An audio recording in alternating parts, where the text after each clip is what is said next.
Chapter 8. Why do the heathen rage? At the end of September, my husband insisted I should go to Shanghai for a fortnight's rest, before beginning some fresh work contemplated for the autumn. My last words were, "I can go away contented and happy, for the people are so quiet and contented again." Little did I anticipate the blow that was about to fall so soon. On Saturday evening, October the 4th, just 1 week after I had left, while Mr. Suthill of the Methodist Free Church was conducting their usual prayer meeting, a few rowdies collected at his chapel door and noisily demanded admittance. When the door was opened, they ran away. This was repeated 2 or 3 times, and on the door being again opened, several rushed in throwing stones and evidently bent on mischief. Someone raised the cry, "Burn the foreigners out!" And almost before the words were uttered, they lighted torches and, with paraffin oil, set the place in flames. The chapel was close by the house, and Mr. Suthill, fearing a general conflagration, went to the yarman to beseech help. The magistrate, thinking Mr. Suthill might meet with bodily injury, refused to let him out again. But he, accompanied by some soldiers, went in the hope of quelling what had now become a serious riot. He was told, however, he better go back. The people were bent upon mischief, and he might get injured in the fray. His chair was, indeed, considerably battered, and, Mandarin-like, he thought discretion the better part of valour, and the soldiers sent to intimidate the rioters joined with them in their evil work.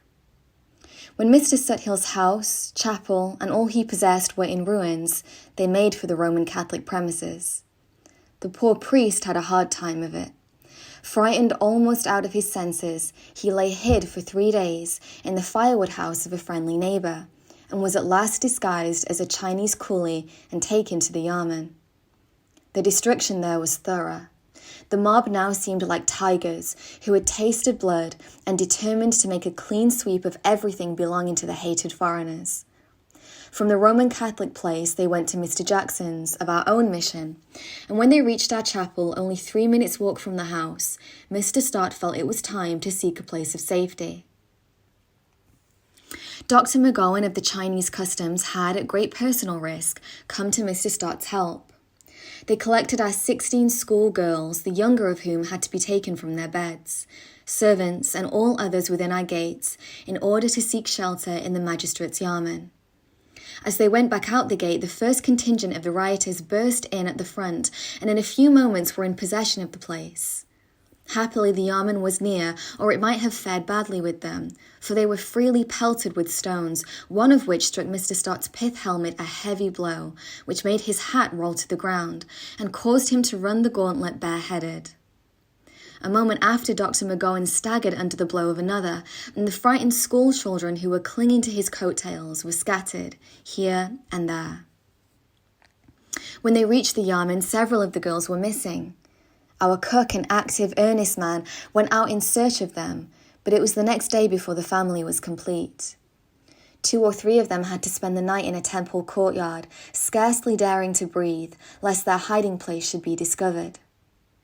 I have said complete, but there was one dear little thing, 3 years of age, the pet of the household, who was carried off, and we never saw her again. In a few hours, the destruction was general, not only the effects of the missionaries, but also of the foreigners in the Chinese customs. Everything foreign was destroyed. They showed a nice discrimination, for the latter who lived in old temples had all their goods, furniture, etc. carried out, even partition boards and flooring burnt in the front yard, while the buildings were left intact. After completing their work of destruction in the city, they tried to reach the English consulate, which is situated on a small island in the middle of the river, but the magistrate had anticipated their intention and ordered all boats to the other side. They tried to make a raft, but failed, and the next day the homeless refugees were escorted by a strong band to the island. On Monday, the rioters went to our country chapel in Dongling, 20 English miles away, and burnt it also to the ground. We all shared the same fate, proving that the feeling was anti-foreign, not anti-missionary.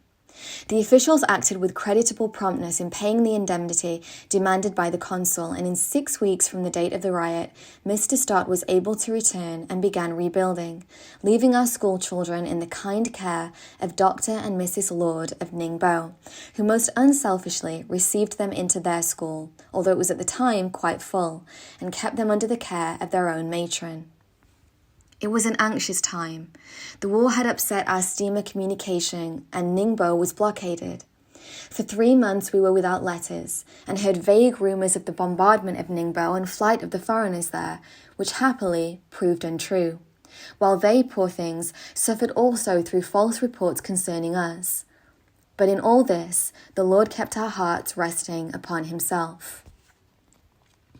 The news of Mr. Stott's arrival soon spread, and it was a great joy for pastor and people to be reunited. In February 1885, Mr. Stott writes, "My dear Mr. A, I have just finished the duties of the day and will now indulge in the pleasure of a chat with you. You are one of my oldest friends, and that gives me license. I am here alone as yet, for my dear wife could not leave Shanghai owing to the death of Miss Mitchin, and indeed I was not in a state to recover her sooner. After getting official liberty to return, I came by first steamer and at once began to search for a temporary home. After many failures, the Lord gave me success. I had bought a small house adjoining my former property, and I'm now living in it in tolerable comfort. I had to pull down the ruined walls of our dear old home, and I must confess it cost me many a pang to stand by and see it done. An ideal little garden, which was such a pleasure to my wife, all disfigured, not a plant, shrub, or even a weed left. We had a large number of flowers in pots, which were mostly thrown down the well. At every corner were signs of the most wanton destruction. Surely their mischievous ingenuity came from near the bottom of the bottomless pit. And now, quiet has been restored. The mandarins are doing very little to bring the rioters to justice. Many of the native Christians have been looted of their all, and the mandarins will not even look at their petitions for redress. Very few out of China have any idea of the weakness and corruption of the mandarinate and their hatred of all Europeans. Those brought to justice are comforted and consoled by the mandarins, telling them they must be apprehended and punish them through pressure, for the foreign devils are very cruel and destitute of mercy.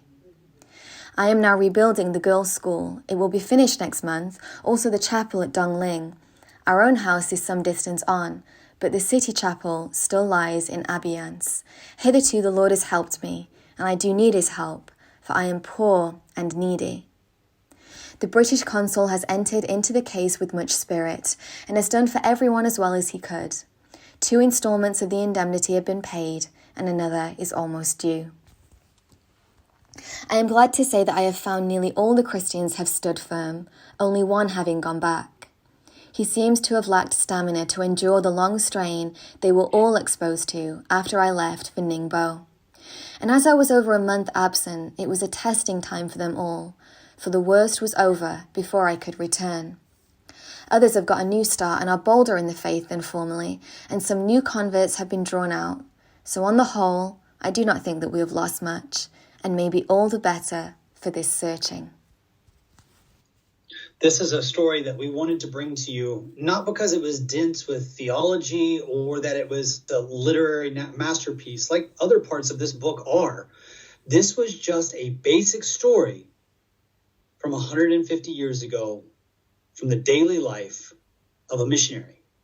We felt that this pulls the curtains back and gives you a little bit of a sample, a little bit of a taste of what the very first early missionaries went through, how they were attacked on a regular basis. Some of the things that they built were way too easily destroyed, and they would have to go back and start from ground zero again. And I love that it feels like in some ways we're like a fly on the wall, watching this story unfold as he retells it from 150 years ago. I want to thank you so much for joining us for this special podcast, this Story Time podcast. Again, I'm Eugene Bach, and this story was read by Bethany from our UK office. I pray that it has been as much of a blessing for you as it has been for us. Thank you, and God bless.